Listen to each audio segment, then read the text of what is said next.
الحمد لله رب العالمين، والصلاة والسلام على سيد الأنبياء والمرسلين وعلى آله وأصحابه أجمعين।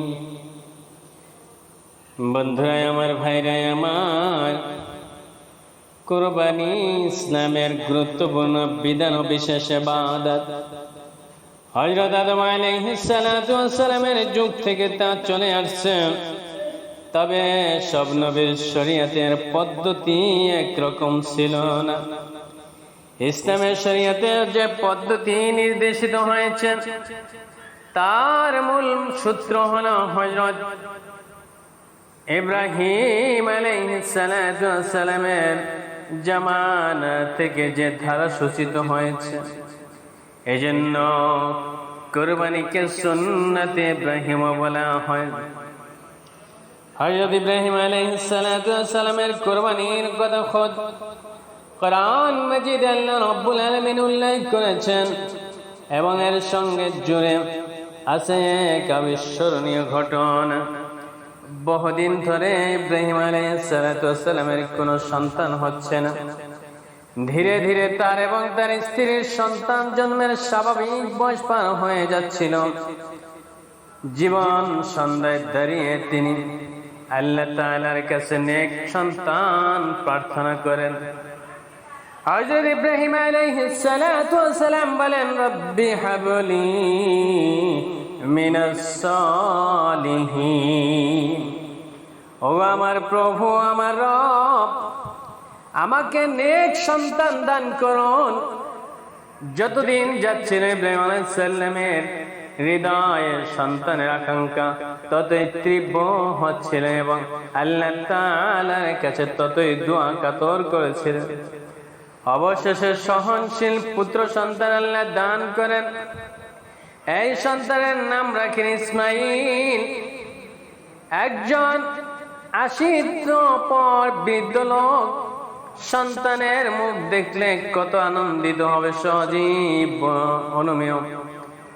ইব্রাহিম আলাইহিস সালাতু ওয়াস সালাম শুধু আনন্দিত হয়নি, আল্লাহর দরবারে শুকরে তার হৃদয়ে ভরে যায়।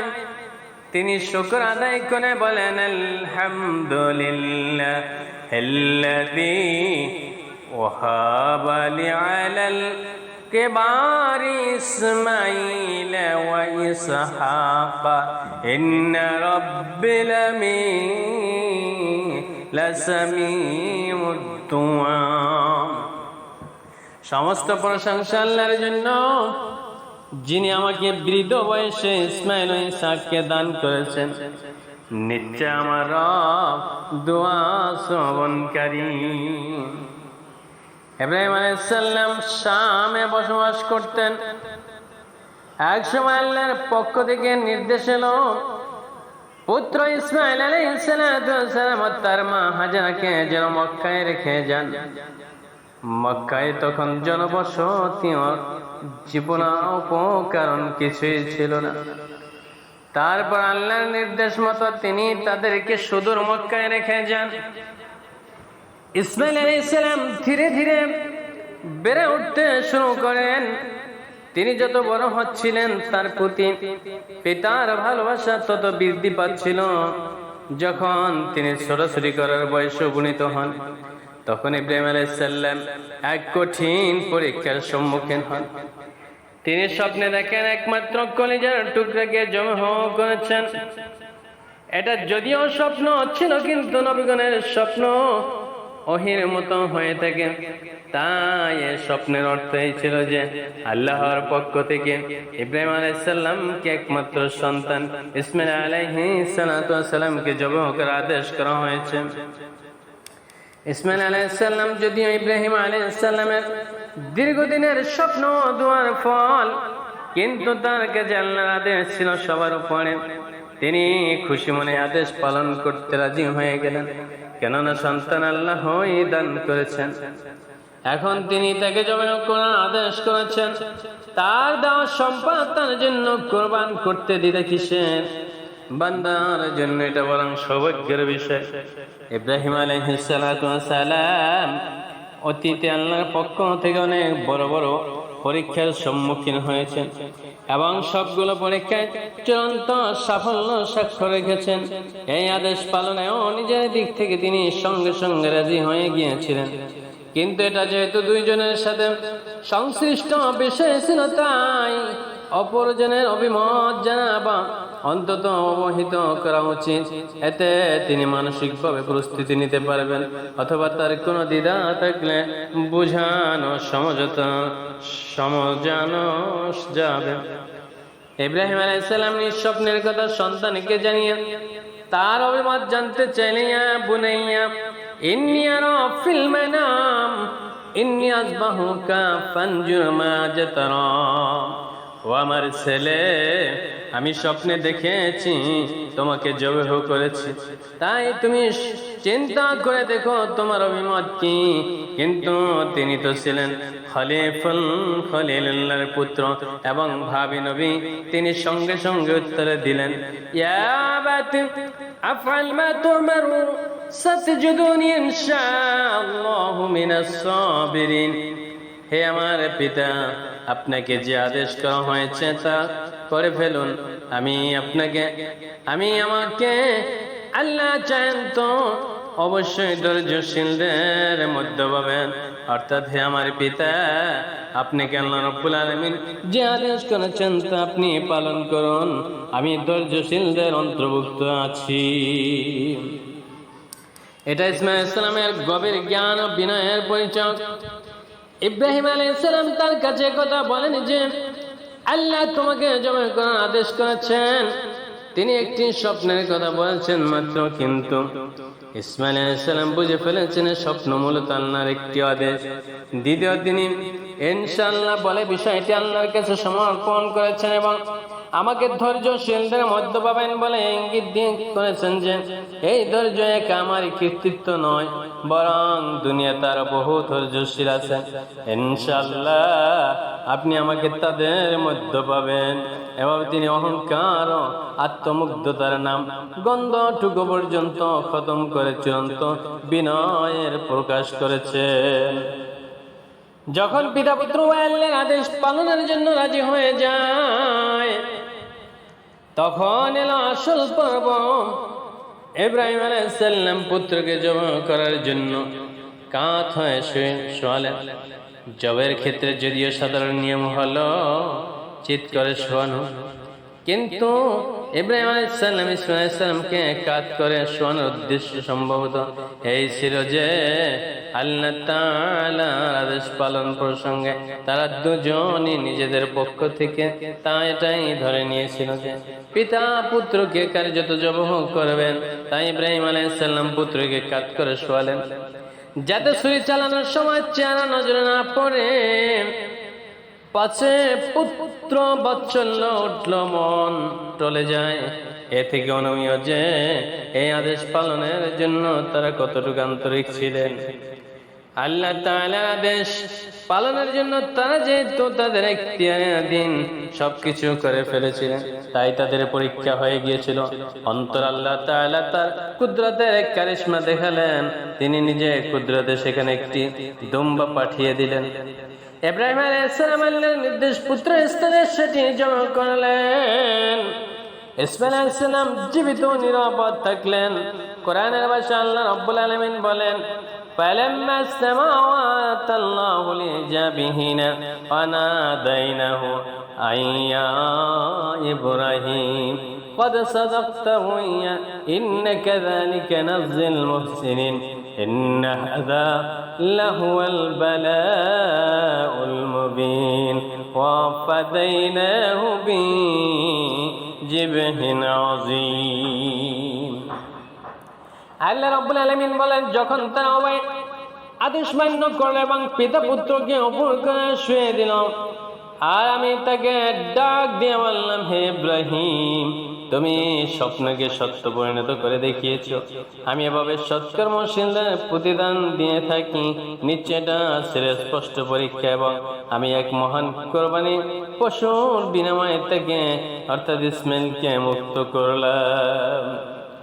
ইব্রাহিম আলাইহিস সালামের এই দোয়া কোরবানি হলো, ইব্রাহিম আলাইহিস সালামের এই দুম্বা কোরবানি হলো ইসলামী শরীয়তে নির্দেশিত কোরবানি পদ্ধতি মূল সূত্র।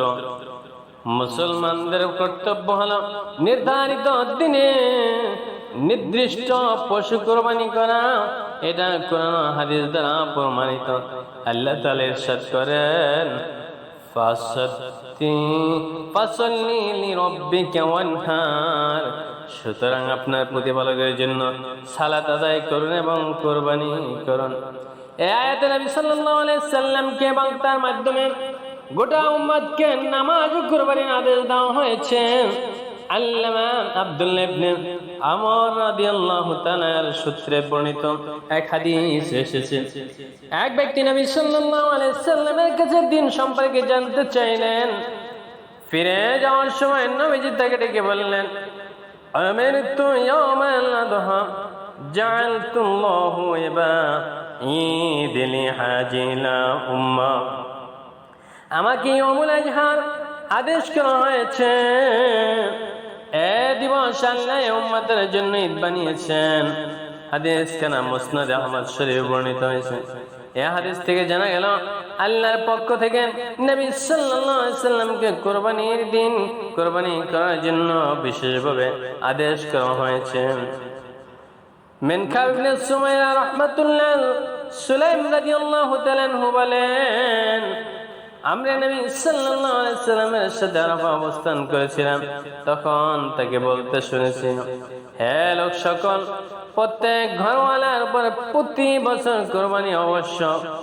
জামে তিরমিজির হাদিস 1518 নম্বর হাদিসে বর্ণিত হয়েছে। ইবনে তিরমিজি রাহমাতুল্লাহ আলাইহি বলেন, হাজাল হাদিস হাসানুন গরীব। তাছাড়া নবী সাল্লাল্লাহু আলাইহি সাল্লাম মাদানী জীবনে প্রতি বছর কুরবানি করেছেন।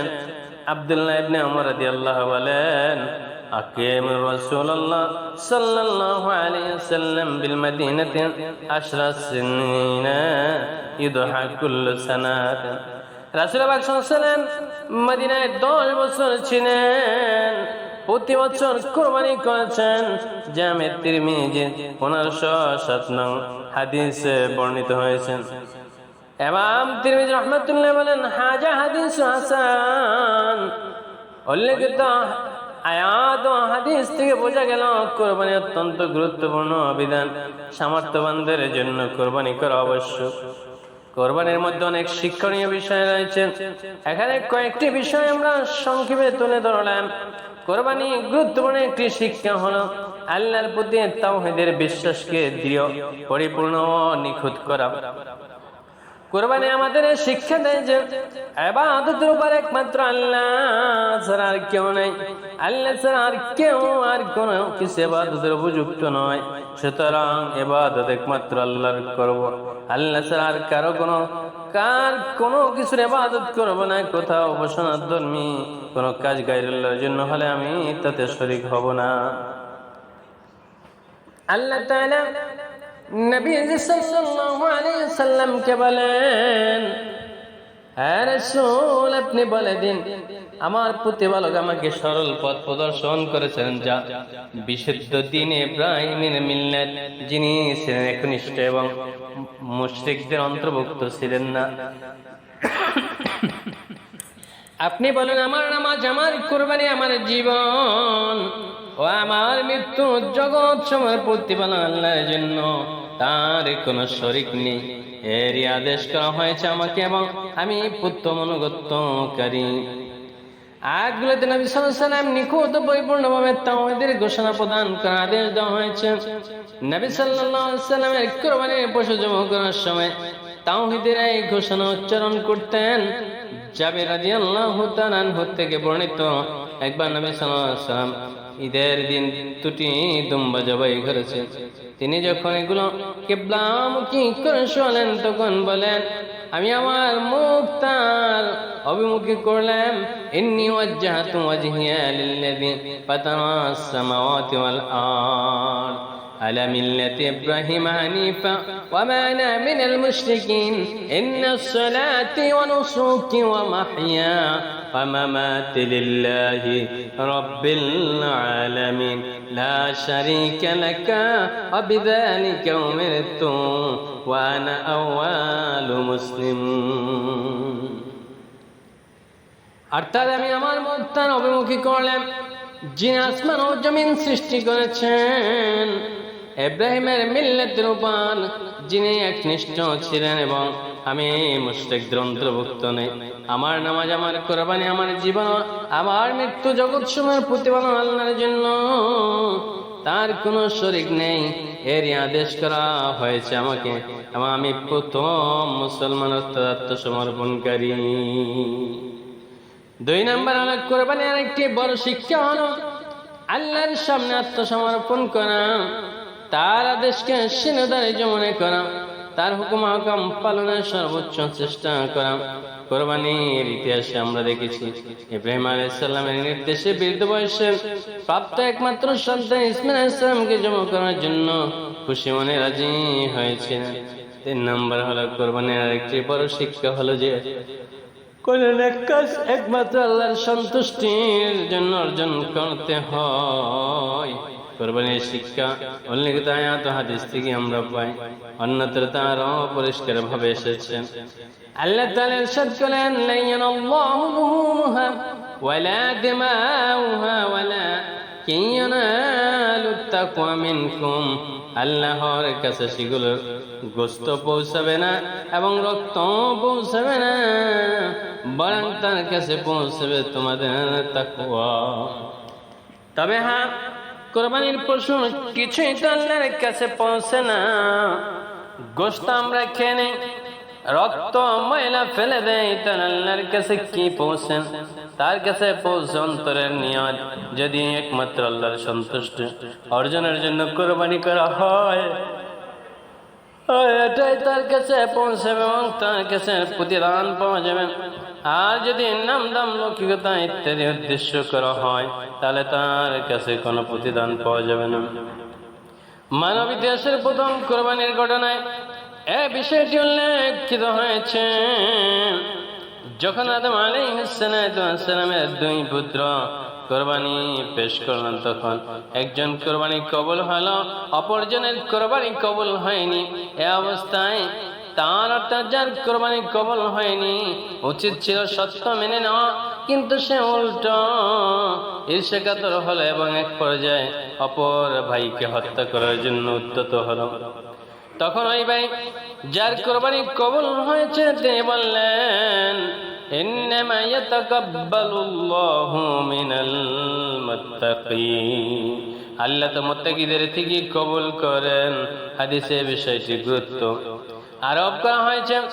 বারা ইবনে আযিব রাদিয়াল্লাহু তাআলা আনহু থেকে বর্ণিত, নবী সাল্লাল্লাহু আলাইহি ওয়াসাল্লাম বলেছেন, ঈদের দিন আমরা প্রথম নামাজ আদায় করি, অতঃপর ফিরে এসে কুরবানি করি। যে ব্যক্তি এভাবে আদায় করবে সে আমাদের নিয়ম মতো করলো, আর যে এটা করলো না, নামাজের আগে পশু কুরবানি করলো, সেটা তার পরিবারের জন্য গোশত হবে, কুরবানি হবে না। সুতরাং আগে নামাজ পড়তে হবে, পরে কুরবানি করতে হবে। এই হাদিস থেকে বোঝা গেল কুরবানি শরীয়তের বিধান মোতাবেক আল্লাহর সন্তুষ্টির জন্য উদ্দেশ্যে করতে হবে, অন্যথায় তা কুরবানি হবে না, বরং নিছক গোশত খাওয়ার আয়োজন হবে।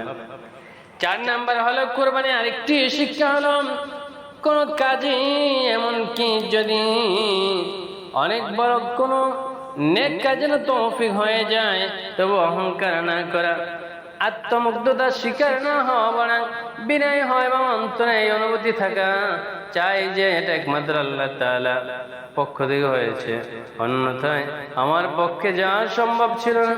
কোরবানির ইতিহাসে আমরা লক্ষ্য করেছি, ইব্রাহিম আলাইহিস সালাতু ওয়াস সালাম ইসমাঈল আলাইহিস সালামের কাছে জানতে চেয়েছিলেন, তখন তিনি বলেছেন, আমার পিতা, আপনাকে যে আদেশ করা হয়েছে তা করে ফেলুন। আপনি আমাকে আল্লাহ চায় তো আপনি আমাকে আল্লাহ চাহেন তো অবশ্যই ধৈর্যশীলদের মধ্যে পাবেন। একবার নবী সাল্লাল্লাহু আলাইহি ওয়াসাল্লাম দুটি দুম্বা কুরবানি করেন, একটি নিজের পক্ষ থেকে আর একটি উম্মতের পক্ষ থেকে। দুম্বা দুটি জবাই করার সময় তিনি বলেন, আল্লাহুম্মা মিনকা ওয়া লাকা, হে আল্লাহ এটা তোমার পক্ষ থেকে এবং তোমার জন্যই, সুনানে বেদাও। নবীজির বিনয় দেখুন, দুটি দুম্বা কুরবানি করা সত্ত্বেও তিনি অহংকার করেনি, বরং এই অনুভূতি ব্যক্ত করেছেন যে এটা আল্লাহর দান, তিনি এর তৌফিক দান করেছেন। 5 নম্বর হলো কুরবানির আরেকটি শিক্ষা হলো সন্তানকে আল্লাহর অনুগত্য বানানোর চেষ্টা করা। কুরবানির ইতিহাসে আমরা দেখেছি ইব্রাহিম আলাইহিস সালাম মনে মনে এমন সন্তানের কথা ভাবতেন এবং আল্লাহর কাছে এমন সন্তানের প্রার্থনা করতেন যে আল্লাহ পূর্ণ অনুগত হবে, আল্লাহর জন্য জীবন দিতে বিন্দু মাত্র দ্বিধা করবে না, তিনি তা বাস্তবায়ন করেছেন। আল্লাহ তাআলা আমাদেরকে সুন্দরভাবে কুরবানি করেন এবং এর শিক্ষা দ্বারা আলোকিত হওয়ার তৌফিক দান করুন। আমিন আমিন। আসসালামু আলাইকুম ওয়া রাহমাতুল্লাহি ওয়া বারাকাতুহু। الحمد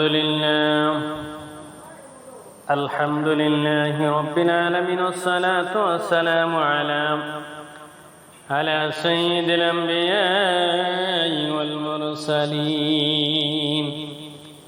وعلى آله وأصحابه أجمعين। বন্ধুরা আমার, ভাইরা আমার, কুরবানি ইসলামের গুরুত্বপূর্ণ বিধান ও বিশেষ ইবাদত।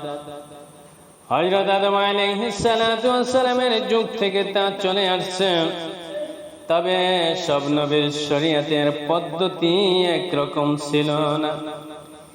ইসলামের শরীয়তের যে পদ্ধতি নির্দেশিত হয়েছে তার মূল সূত্র হলো হযরত ইব্রাহিম আলাইহিস সালাতু ওয়াস সালামের